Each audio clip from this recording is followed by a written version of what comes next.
एक बार एक जादुई जंगल था। यह बहुत ही रंग बिरंगा था। पेड़ों पर जादुई ओस चमकती थी, तितलियां हवा में नाचती थीं। इस जंगल में बहुत सारे जानवर रहते थे, सब मिलजुल कर खुशी से रहते थे। पंछी मीठे गाने गाते थे, गिलहरी पेड़ों पर खेलती थी, हवा में हमेशा हंसी की आवाज रहती थी। ये खुशी और अचंभे से भरी जगह थी। सबको ये जादुई जंगल बहुत पसंद था। क्या तुम इस जंगल का एक सीक्रेट सुनना चाहते हो? इसमें बहुत सारे जादुई सरप्राइजेस हैं। इस जंगल में एक छोटी सी खरगोश रहती थी जिसका नाम लूना था।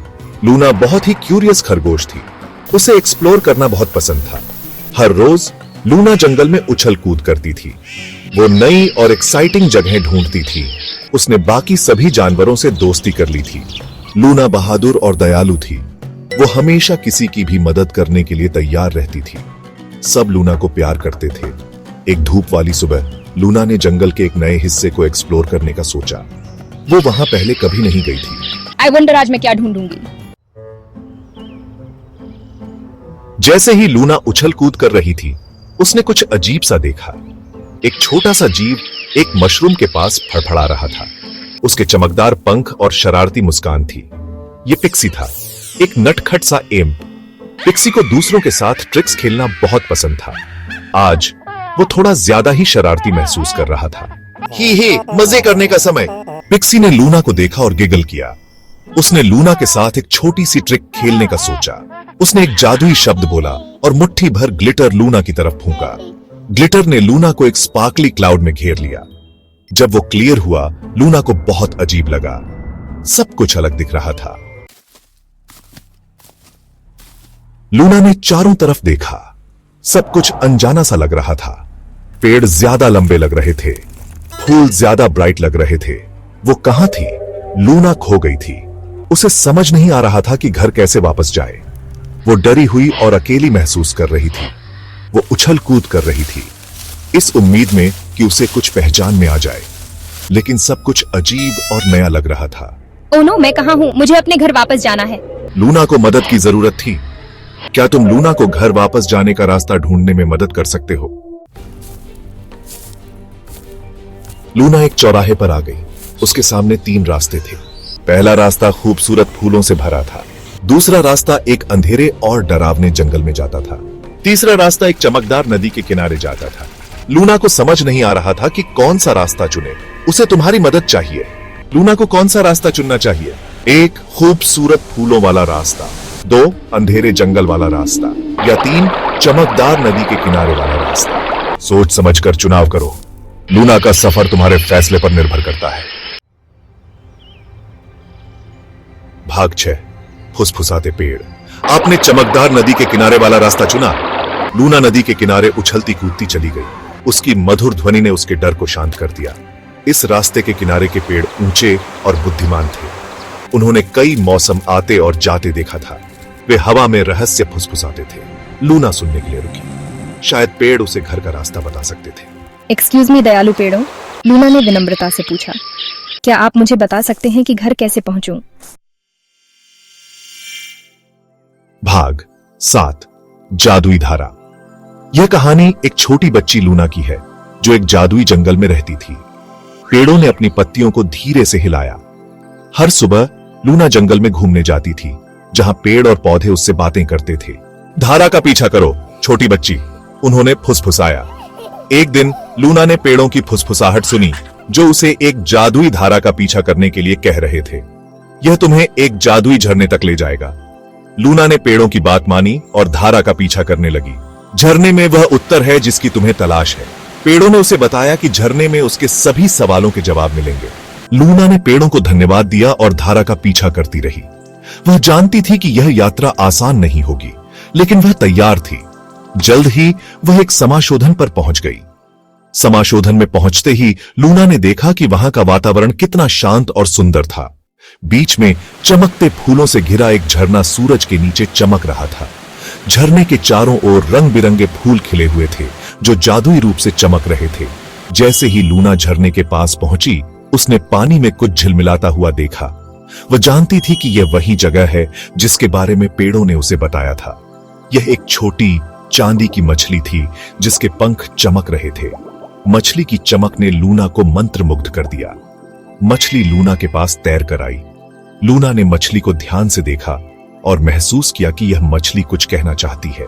नमस्ते छोटी खरगोश, उसने एक मधुर आवाज में कहा। मछली ने लूना को नम्रता से संबोधित किया और उसे बताया कि वह झरने की रक्षक है। मैं झरने की रक्षक हूं। मछली ने लूना को बताया कि वह झरने की देखभाल करती है और उसकी रक्षा करती है। मैं तुम्हें घर का रास्ता खोजने में मदद कर सकती हूं। मछली ने लूना को आश्वासन दिया कि वह उसे घर का रास्ता दिखाएगी और उसकी मदद करेगी। लूना ने मछली का धन्यवाद किया और उसके साथ चल पड़ी। दोनों ने मिलकर एक अद्भुत यात्रा शुरू की जो जादू और रोमांच से भरी थी। रात होते ही आसमान में तारे चमकने लगे और जंगल में एक जादुई माहौल बन गया। लूना और मछली ने अपनी यात्रा जारी रखी और हर कदम पर उन्हें नए नए रहस्य और अद्भुत चीजें देखने को मिली। अंततः लूना अपने घर पहुंच गई और उसने मछली को धन्यवाद दिया। इस यात्रा ने लूना को बहुत कुछ सिखाया और उसे जीवन के नए अर्थ समझाए। लूना ने महसूस किया कि जादू हर जगह है, बस हमें उसे देखना और समझना आना चाहिए। और इस तरह लूना की जादुई धारा की कहानी समाप्त हुई, लेकिन उसके दिल में हमेशा के लिए बसी रही। भाग 8 घर वापसी। यह कहानी लूना की है जो अपने घर की ओर लौटने के लिए एक अद्भुत यात्रा पर निकली है। लूना ने मछली को पिक्सी की चाल के बारे में बताया और कैसे वह खो गई। मछली ने धैर्यपूर्वक सुना। उसकी आंखों में समझ और सहानुभूति थी। चिंता मत करो लूना, मछली ने प्यार से कहा। उसकी आवाज में एक अजीब सी शांति थी जो लूना के दिल को सुकून देती थी। मुझे पता है कि क्या करना है। मछली की आंखों में एक चमक थी जैसे उसे किसी गहरे रहस्य का ज्ञान हो। मछली एक गोले में तैरी जिससे चमकते पानी का भंवर बन गया। पानी की लहरें चमकने लगीं जैसे किसी जादू का संकेत हो। जब पानी साफ हुआ तो झरने के तल पर एक चांदी का लॉकेट पड़ा था। यह लॉकेट साधारण नहीं था, उसमें एक अद्भुत चमक थी। मछली ने उसे लूना की ओर धकेला। लूना ने ध्यान से उसे उठाया। उसकी आंखों में आश्चर्य और खुशी थी। यह लॉकेट तुम्हें घर ले जाएगा, उसने कहा। मछली की आवाज में एक विश्वास था जो लूना को भी महसूस हुआ। इसे पहनो और अपने दिल की सुनो। लूना ने लॉकेट को अपने गले में पहना और उसकी आंखें बंद कर ली। लूना ने लॉकेट पहन लिया। उसे एक अजीब सी गर्मी महसूस हुई जैसे कोई उसे गले लगा रहा हो। उसके फर के विपरीत यह गर्म महसूस हुआ। यह गर्मी उसे सुरक्षा और मार्गदर्शन का एहसास दिला रही थी। मानो जादू से उसे ठीक ठीक पता चल गया कि किस रास्ते जाना है। उसकी आंखों में एक नई चमक थी जैसे उसे अपने लक्ष्य का ज्ञान हो गया हो। उसने मछली को धन्यवाद दिया और एक ऐसे रास्ते पर चल पड़ी जिस पर उसने पहले ध्यान नहीं दिया था। यह रास्ता उसे उसके घर की ओर ले जा रहा था। लॉकेट धीरे से चमक रहा था, उसे जंगल से गुजरता हुआ रास्ता दिखा रहा था। लूना ने अपने कदमों को तेज किया। उसके दिल में एक नई उम्मीद थी। वह जंगल, पहाड़ और नदियों को पार करती गई। हर कदम के साथ लॉकेट की चमक उसे सही दिशा दिखाती रही। अंततः वह एक परिचित जगह पर पहुंची। यह वही जगह थी जहां से उसकी यात्रा शुरू हुई थी। लूना ने राहत की सांस ली और मुस्कुराई। वह जानती थी कि वह अब घर पर है। उसके परिवार ने उसे गले लगाया और लूना ने महसूस किया कि उसकी यात्रा ने उसे और भी मजबूत बना दिया है। उसने लॉकेट को देखा और मछली को धन्यवाद दिया जिसने उसे घर का रास्ता दिखाया था। लूना और उसका परिवार खुशी से झूम उठा और उन्होंने इस अद्भुत यात्रा की कहानी को हमेशा के लिए याद रखा। भाग 9 अंत या है। अंत में लूना ने कुछ जाना पहचाना देखा। यह एक ऐसा दृश्य था जिसे वह कभी नहीं भूल सकती थी। यह उसकी मां थी, उसके पसंदीदा ओक के पेड़ के नीचे बसी हुई। यह वही जगह थी जहां उसने अपने बचपन के सबसे सुनहरे पल बिताए थे। उसने घर वापस जाने का रास्ता ढूंढ लिया था। लूना बहुत खुश थी। उसकी आंखों में चमक और दिल में खुशी थी। वह अपनी मां तक उछलती और फुदकती हुई चली गई। हर कदम के साथ उसकी खुशी बढ़ती जा रही थी। उसने महसूस किया कि खो जाने पर भी घर वापस जाने का रास्ता हमेशा होता है। यह एक महत्वपूर्ण सबक था जो उसने सीखा। और कभी-कभी हमें सबसे अप्रत्याशित जगहों पर मदद मिलती है। यह मदद किसी अजनबी से भी आ सकती है। थैंक यू लूना को घर वापस जाने का रास्ता खोजने में मदद करने के लिए। आपकी मदद के बिना यह यात्रा अधूरी रह जाती। क्या आपने जादुई जंगल में हमारे साहसिक कार्य का आनंद लिया? यह जंगल रहस्यों और रोमांच से भरा हुआ है। लूना और उसके दोस्तों के साथ और भी रोमांचक कारनामों के लिए हमारे चैनल को सब्सक्राइब करें। हर हफ्ते नई कहानियां और रोमांचक घटनाएं। इस कहानी को लाइक और अपने दोस्तों के साथ शेयर करना न भूलें। इससे हमें और भी कहानियां लाने की प्रेरणा मिलती है। अब हम अलविदा कहते हैं, लेकिन जल्द ही मिलेंगे एक और अद्भुत कहानी के साथ।